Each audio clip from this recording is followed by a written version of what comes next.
Bonjour à tous et bienvenue sur Cœur épanoui, une émission dédiée à l'information et à l'épanouissement personnel et sexuel.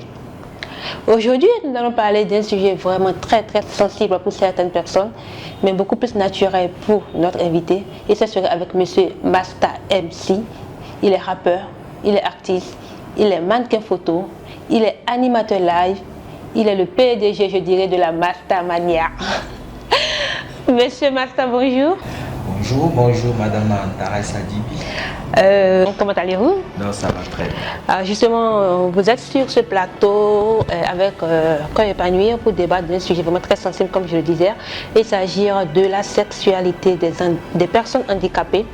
Et dites-moi un peu, votre handicap, comment ça a commencé? Mais mon handicap a commencé à l'âge de 2 à 3 ans. Donc pour dire que je ne suis pas né handicapé, je suis devenu handicapé. Et j'ai appris à vivre avec ça, à faire tout ce que je fais avec. Et vous avez appris à vivre avec, c'est-à-dire vous vous assumez pleinement ou il vous arrive quand même d'être limité face à cet handicap-là? Tout à fait, je m'assume, mais en s'assumant, il y a une réalité qui est là, c'est que il faut comprendre que tu es une personne handicapée.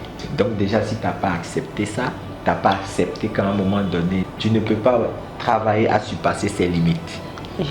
Justement, parlons de limites. Beaucoup de personnes, je suppose, aujourd'hui sont en situation de handicap et ne comprennent pas que ça ne doit pas être une limite pour être. Elles doivent aller au-delà des choses, au-devant des choses. À quel moment vous avez pris conscience que je ne me limiterai pas face à cet handicap-là, que je dois aller de l'avant? Et comment avez-vous fait pour... Parce que quand je vous vois parler, je sens qu'il y a une certaine forme de confiance en vous, vous vous assumez. À quel moment cela a commencé? Mais cela a commencé dans mon environnement scolaire. Je remercie mes parents pour ça parce que j'ai eu cette petite chance d'avoir accès à l'école, à l'éducation. Et à l'école... Excusez-moi, à l'école c'était une école pour les handicapés ou école normale, comme tout le monde? Non, c'était pas une école spécialisée, c'était une école de tout ce qu'il y a d'ordinaire. École dans le sens comment on comprend ça. C'est vrai que c'était une école privée et vous savez que dans le privé, bon, ça ne fonctionne pas trop comme dans le public, mais j'ai fait des écoles publiques aussi. Donc là-bas, c'est même dans cette école privée que j'ai eu ma première orthèse, ce que je porte sur la jambe là pour aller un peu mieux. Et donc, il valorisait mes performances, il valorisait mes compétences. Je me rappelle que c'est à la suite d'une remise de prix. J'en avais tellement que le supérieur de l'école dit mais ouais, c'est qui ce mec? Qui sont ses parents? Super. Donc j'ai remis les contacts de mes parents, on les a appelés. Du coup, je reviens encore par rapport à votre milieu scolaire. Est-ce que vous n'avez pas eu le poids des amis de classe qui se moquent de vous, qui vous jettent des pierres? Parce que je connais des personnes aujourd'hui qui sont en milieu scolaire, qui sont des élèves comme des étudiants, mais qui n'arrivent pas à faire face aux réactions de leurs camarades, qui se moquent souvent d'eux. Bon, moi j'ai souvent choisi de ne pas dire des choses que je n'ai pas vécues sur un plateau. Là, ce cas-là s'est présenté à moi lorsque j'étais dans mon primaire. C'est-à-dire que à partir du CE1 jusqu'au CM2, j'avais des gens qui se moquaient et moi j'étais violent. Je cognais seulement. Quand tu te moques de moi, je cogne. Ça fait que j'étais souvent seul sur ma table banc et entre moi et le prochain, il y a une table au milieu qui ne sépare ou carrément on me met au fond de la classe. Super. Mais je suis passé ça par le travail. Super. Je suis celui qui est assis au fond de la classe tout seul, mais je sais qu'à la fin de l'année, vous serez en train d'applaudir. Ah super, super. Donc vous avez très tôt su prendre le dessus face à cet handicap-là. Ok, continuons toujours. J'aimerais quand même qu'on aborde un peu le domaine de la sexualité, parce que c'est un domaine vraiment très brûlant au sein de notre société, où les gens pensent que lorsqu'on est victime d'un handicap, on ne peut pas avoir de rapport sexuel, on est limité ou on est condamné à ce qu'on voit. Et un handicapé doit forcément sortir avec un handicapé. On fait avec, en fait. Vous parlez-moi, vous avez des rapports sexuels? Oui, quand j'ai envie d'avoir un rapport sexuel, je fais comme tout le monde. J'essaie d'avoir mon rapport sexuel. Maintenant, par rapport à ce que vous avez dit, je ne prends pas ce qui est là. Du genre, j'ai pas le choix. Comme c'est seulement ça qui est là, c'est ce que je prends. Moi-même, je pense que j'ai le droit d'avoir la caractéristique de la fille ou de la copine qu'il me faut, de la femme qu'il me faut. Tout le monde veut une copine où les potes vont dire waouh, la go est jolie, tout Bien ça. sûr. Donc moi-même, je développe ça. Bien sûr. Je ne prends pas parce que quelqu'un a laissé, puis je prends. Non, moi je veux toujours me Vous positionner. avez votre femme de rêve, votre idéal et Voilà. vous aspirez vers elle. Voilà, numéro 1. D'accord. Parlons toujours de la sexualité, du sexe. Votre premier rapport sexuel, c'était à quel âge et ça s'est passé comment? Tiens, tu m'as posé question, hein? Non, moi-même, je sais que j'étais un bandit. Voilà. Wow. Donc, déjà, moi, sans vous mentir, au CM2, moi, j'avais déjà. Je savais déjà un peu toucher, regarder sous les jupes, tout ça là. J'avais mon petit miroir et ça trouve Wow. les filles. Je mets mon petit miroir pour voir ce qui se passe en dessous de la jupe. Mais Le rapport sexuel. mon rapport sexuel, ça va vous étonner. Je l'ai eu quand j'étais en classe de seconde. Wow. Voilà, en classe de seconde. Parce que j'avais fait des écoles où on disait ah non, si tu touches à la fille, tu es dans le péché. Donc ça agissait sur moi. Mais ça s'est plutôt bien passé. Parce que c'était pas un truc stressant et tout. Donc je me préservais de ne pas être dans le péché. Et voilà, c'est pour cela que j'ai attendu le temps qu'il faut. Mais bon, je sais pas jusqu'à quel temps il faut attendre. Mais c'est en classe de seconde que vous avez j'ai eu mon premier rapport. Et cette fille avec qui vous avez ce rapport-là, comment elle s'est sentie? Je pense que c'est moi plutôt qui faisais le travail. Okay. C'est moi qui l'a... Parce qu'elle était folle amoureuse de moi. Ok, ah super, c'est bien bon, c'est ce que je voulais savoir. Bon, parce que j'étais déjà public, c'est moi qui, à la radio, les soirs, on écoute ma voix, à l'école, il n'y a que du master. Je veux être, comment on dit ça, représentant de tout le collège. D'accord, excusez-moi, vous étiez public. Très tôt eu confiance en vous. En classe de... Dans quoi vous puisez cette forme de confiance en soi là? C'est important pour les personnes handicapées. Je dois avouer que la télé m'a beaucoup influencé. L'ancêtre de Trace TV, MCM, m'a beaucoup influencé. Je regardais déjà le Parano, Refrain, j'étais déjà dans les maxi de musique, basketball, tout ce qui est magazine de musique. Et ça me fascinait. Je disais, waouh, il faut que je devienne rappeur, il faut que je devienne un artiste qui va aimer, qui voilà. D'accord, ok. Aujourd'hui, sexuellement parlant, toujours j'aime bien parler de la sexualité parce que pour moi, c'est l'essence de l'épanouissement, de tout, bien sûr. Vous êtes aujourd'hui marié, vous avez des enfants. Comment vous vivez votre vie au sein de votre couple? Ben, je ne suis pas marié, mais j'ai une fille de 7 ans que j'appelle affectueusement Mastalina. Et j'ai mes défauts, j'ai ma rigueur. Et voilà, le truc c'est que la dame, au départ, elle m'a pas donné la chance de démontrer ce que je vaux. Ok. D'accord? C'est vrai que pour avoir l'enfant, c'était une décision consensuelle, mais il y avait toujours un griffe. Et elle a... De son côté, elle n'était pas pleine de la relation où elle était dedans parce que, genre, j'ai pas le... Bon, elle était dedans, genre, je cherche l'enfant. Ok. Et ça, je lui faisais comprendre que si tu restes dans genre, je cherche l'enfant, après je fais ce que je veux, après ce sera ton problème. Et aujourd'hui, c'est son problème. C'est une personne handicapée aussi, bien sûr, une femme normale. Même pas. C'est aujourd'hui que moi j'apprends, ça aussi c'est une révélation, j'apprends à regarder les filles handicapées comme des femmes. Parce que moi-même, je veux comme un homme complet. Comme un homme. J'apprends, il y en a, je leur dis mais attends, fais-toi sexy, fais-toi belle, parce que, mais mon choix,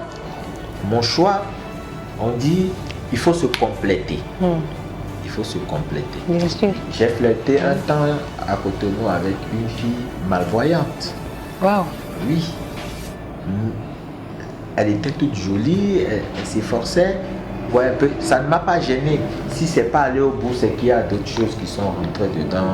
Justement parce qu'elle ne se laisse pas aller dans leur tête. Justement. Elle se laisse pas Il faut être libre pour pouvoir exprimer sa sexualité. Voilà. Et puis à un moment, on est fatigué d'essayer de dire tout le temps la même chose, de la ramener. Dire tout le temps la même chose, tout le temps d'orienter. Moi, je pense que c'est vous qui avez compris ça. Ça doit pas, vous ne devez pas baisser la garde, vous devez beaucoup communiquer parce que c'est pas facile de réveiller la psychologie d'une personne qui se sent vraiment en situation de handicap.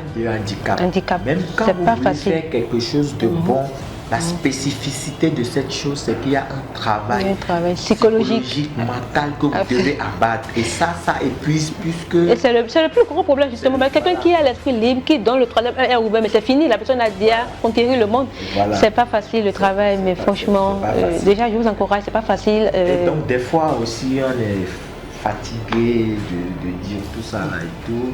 Mais moi en général, j'aime les belles femmes. Ça se voit déjà, point viveur. Voilà, la fille n'a qu'à être belle de cœur, se lâcher. J'ai envie. Moi, je vois des femmes sur moto, elles mettent le panier, se compliquent la vie. J'ai dit, ça c'est...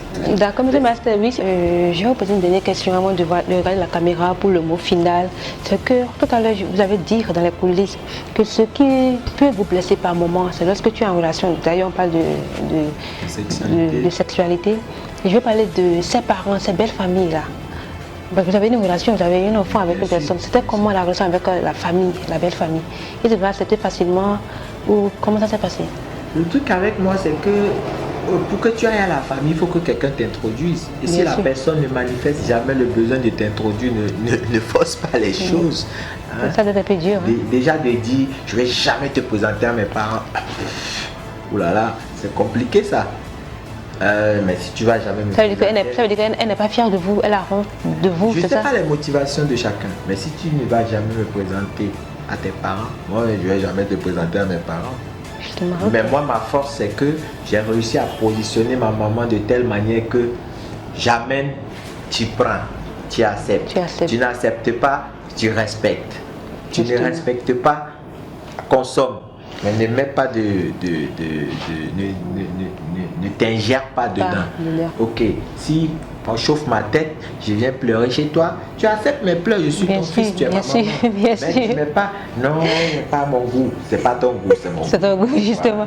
Ok, M. Master, franchement, j'aime voir votre ouverture d'esprit. Si vous devez lancer un cri de cœur à toutes ces personnes handicapées qui se morfondent dans leur coin, qui se disent que j'ai une vie limitée, je ne peux pas m'épanouir, je ne peux pas avoir confiance en moi parce que je ne suis pas acceptée, je ne suis pas comme tout le monde, quel message vous pouvez les apporter? Mais mon message à ces personnes handicapées, à ces filles, femmes, à ces hommes, déjà vous morfondez dans votre coin, c'est pas la peine, vous perdez beaucoup de choses. La vie est tellement courte et tellement belle, vous perdez des choses. Maintenant, ayez confiance en vous. Comme tout être humain, calculez vos forces et vos faiblesses. Et ne vendez que vos forces. Ne présentez aux autres que vos forces.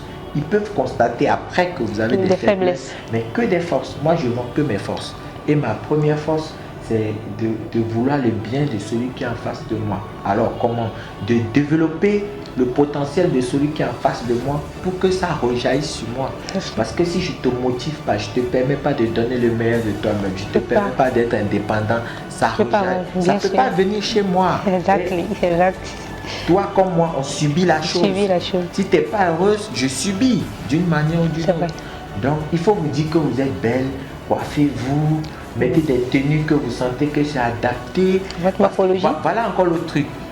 Déjà se cache dans les vêtements. Tu caches quoi? Le truc, c'est physique ou c'est mental ou c'est sensoriel. Ça se remarque. Ça se remarque. Tu veux cacher quoi? Moi par exemple, je suis tout le temps en culotte chaussette parce que je fais du sport, je suis plus à l'aise dedans. Quand je dois mettre un pantalon, c'est un stress. C'est un stress. Il y a des moments où il faut mettre un pantalon quelque part. Bien sûr. Quand même pas.